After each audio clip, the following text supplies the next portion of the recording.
it's unsustainable. With $14 and change per hundredweight, you can't make it. And unfortunately, even big farms can't make it. They just lose more money faster. I'm working on a program, and I've spoken with Bean Food, which is a lot of people's victim. A lot of people think Bean's Food and big corporations like that, and the way it's priced out of Chicago and all of those things. That I'm working with, you know, Debbie Windecker? I've talked to her several times. I don't have an answer for you right now, but what's clear is that nobody else does either. Farming is becoming less and less a viable way of life. You know, if you live in upstate New York, the thing that's striking is that you can't drive a mile without seeing a farm that's closed. And, you know, I got 2 or 3 personal friends that had farms that their fathers left them, and they had to sell them because they couldn't cover the tax. And that's what's happened. You can't make enough money milking cows to pay taxes, and the land's not worth enough because the state's shrinking. There's nobody that wants to buy the land. It's not like you can get out. I mean, your choices are to struggle. And I tell you, I was never more upset in this process than I heard somebody refer to farmers as not good businessmen. I can tell you this, if you can survive in farming, you can run any company in the country. And that General Motors made less money last year than I did, so, and then you did, you know, they lose like crazy. So I think farmers are the smartest people I've ever met and the hardest working people, and what they've learned to do is substitute their own labor for their loss of income. In other words, they just let their equipment last longer, take better care of it, they wear their bodies out, and they watch their kids leave. And it's a system that's hard, but I don't have a good answer for you. I will, though. I will. I'm working on it. Any other questions? Yeah, right here. Do you have any thoughts on how elected officials could be held more accountable, say if you were elected, your peers in Congress? Need term limits. We shouldn't need term limits, but because of this power of the incumbency, term limits, I think, have become necessary because we know it's so hard to get rid of people.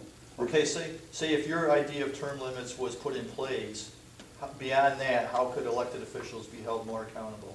I think they're being held accountable in a very strange way right now.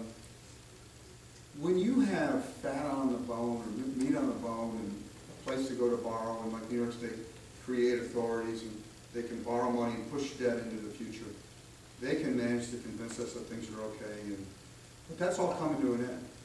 This country really is at a tipping point. In the state, it's even more obvious that people are going to go in the voting booth this November, and they're going to vote out people that are there. Now, the people that go in, the message is, you know, not just that we're not happy, we don't like the other guy. It's that we're not happy with their performance. They brought us to this point. And I think that's the message. We've got to start rewarding responsible participants. Exactly. I happen to be, I'll bring it up, I happen to be a fan of Jim Brown. I mean, I know he's loud and a little bit boisterous, but he does the right thing as he sees it, and I kind of like that. You really just have to, I think we need to pay more close attention to people, and we need to get involved more in our government. We need to read bills, watch what they're doing, and react to it. They don't read bills. I'm sorry? They don't read the bills. No, as a matter of fact, the guy I'm running against, perfectly comfortable admitting that. And then he's a guy who apparently voted for a stimulus bill that was the largest bill in the history of the country. He was told not to by his constituents. He never read it. Come in. And he's a lawyer. I don't understand that. I just unfathomable for me. That's why. And they're not writing it either. They don't write it. No, a lot of things are written by people that benefit from it. How would you break the hold of the unions that the unions have, for example, our carriers funded very heavily by income? He's received. So how do you deal with that? Because they're being funded, I mean, our vote might count, but still.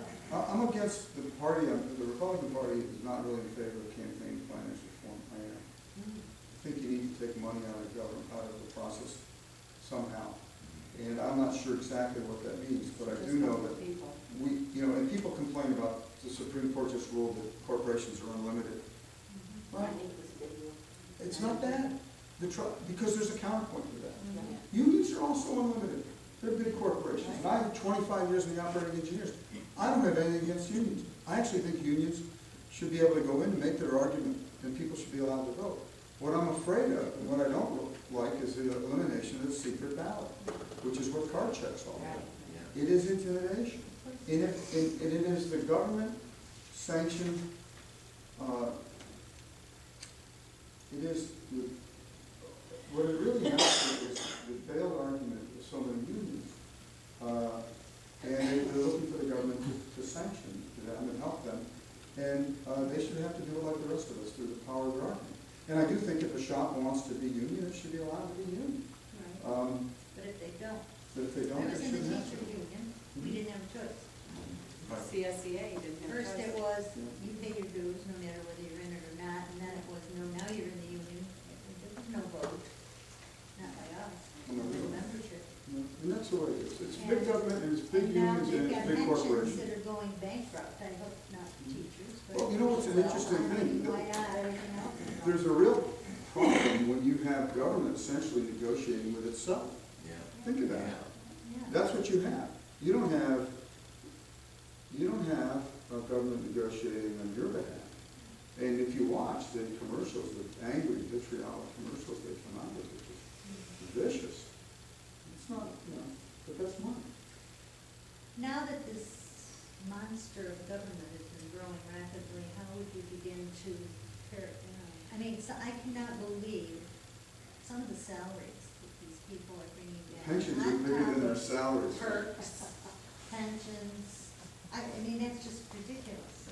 We'd like to see a pay cut. Well, it's going to come. I mean, look at Social Security. And maybe there's a few people here, I don't know, but That's gonna be hacked too. it's unfortunate, but it's broke this year. It's upside down. We're facing choices that we've never faced because we didn't have to, but we knew we would. It's like smoking every day, waking up with cancer and saying, oh, I'm going to stop smoking. Well, it's a little late. We have done things in this country that have guaranteed our failure and the anxiety that we all feel today. We need to find marginal ways to change that and reverse it, not make it bigger. The stimulus bill, not nearly enough of it went to the purpose it was advertised for, which was to create jobs. It was a government self-stimulus package that allowed the government to hire thousands of new people and go around and redecorate at our expense. And now it's over $800 billion. It started at 70-something, 87 or something. And